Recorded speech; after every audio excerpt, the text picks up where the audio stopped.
Hello YouTube, my name is JC, and today we'll be talking about the Adidas X Ghosted Plus and the Inflight Pack. And we'll be going over a little bit about the sole plate, the tech specs, and the shape and the durability of the boot. Stay tuned.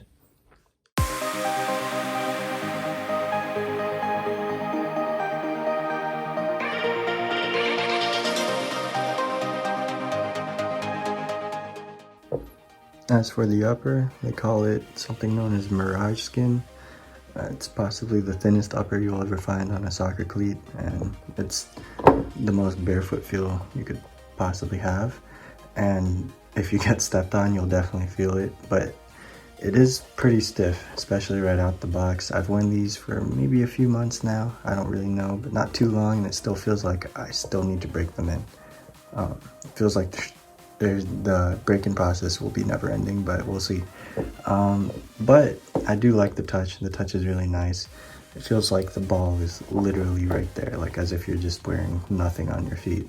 So it does kind of sting if you have one of those type of balls that if you hit really hard, it will sting a little bit. As for the top here, is where it holds your foot in place. It has this mesh thing that looks pretty soft on camera, but it's actually pretty durable. I don't think it'll ever break or anything like that. I don't even think it'll ever stretch. It's pretty hard. The edges, feels like it's laminated, honestly. Like they took this whole boot and they just laminated it out of durability. I can see how some parts over here could possibly like press into your ankle area. I personally don't notice it, but something to point out just because it's a little bit sharper around here. As for the heel counter is external. Feels good, feels similar to the past ones, the past heel counter in the X19. As for the heel pods, they're a little bit different now. It's a lot more prevalent. I feel like it's more squishy, it's bigger, and it has like this weird Velcro thing. I don't know, I don't think you can see it, but it's something you feel. Like it's downward, you don't feel anything, but upwards, you can feel like this Velcro thing trying to stick onto you. I guess it makes the lockdown a little bit better. I don't notice it too much. But overall for the lockdown itself, the heel lockdown is the best you'll get on a laceless soccer cleat, especially compared to the past models. For the heel, or for the insert, it's cheap, nothing new. And for the sole plate is pretty aggressive, possibly second most aggressive compared to the Mercurials. It took a lot of the inspiration from Mercurials with these bladed chevron stud style, but it's not like fully bladed. As you can see, it has this dip to it on the inside, and on the back is not fully bladed either, but it is pretty aggressive. Highly do not recommend wearing on AG unless you want to mess up your knees.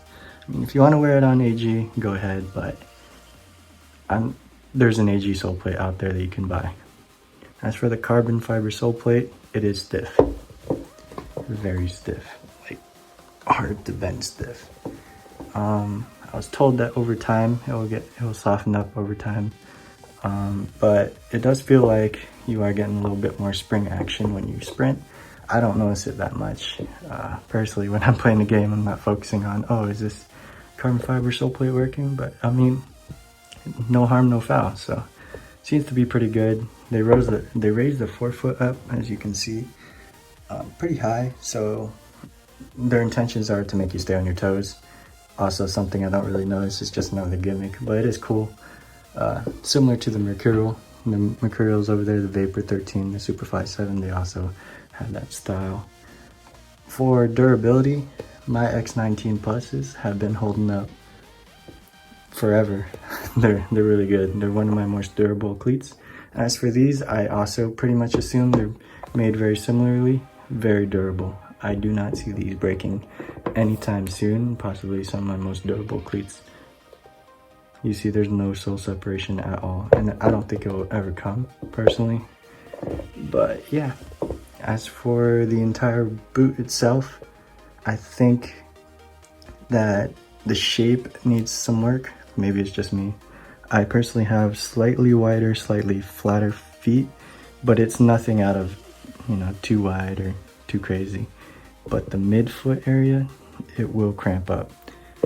It's very tight, as you can see here. It's very tight compared to the rest of the boot. It's a little bit wider in the forefoot area, so for those wider feet players, you'll have a little bit more room for your toes.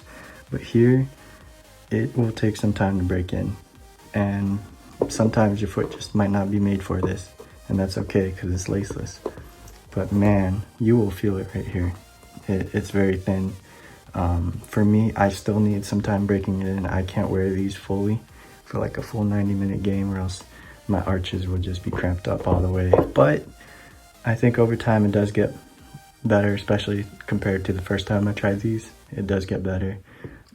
I recommend the laced options for that, just specifically for that arched area, just because it's so squeezing. So I feel like the laced portion will have a little bit more freedom over there. And maybe I can make a separate video on the laced versions when I get them actually. And yeah, that's pretty much it. We can check these out on feet.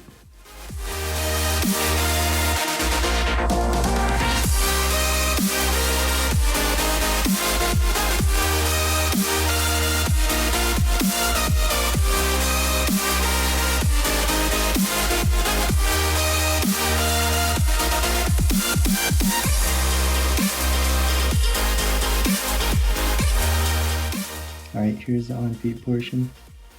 I wore black socks just to show you guys how easily you can see through. They're pretty much see-through, and that's pretty cool. You can exchange different colors on socks just to show different colors for this. So that's kind of a cool thing. I do want to point out that you can see the midfoot here. You can see how tight it is. Just how skinny it is compared to the forefoot. And for me, my forefoot touches both sides all the way through, and it's almost perfect, and it's such a nice fit right there. It does, however, have like this spot right here. You can see where if I bend my foot a certain way, it has like these little openings.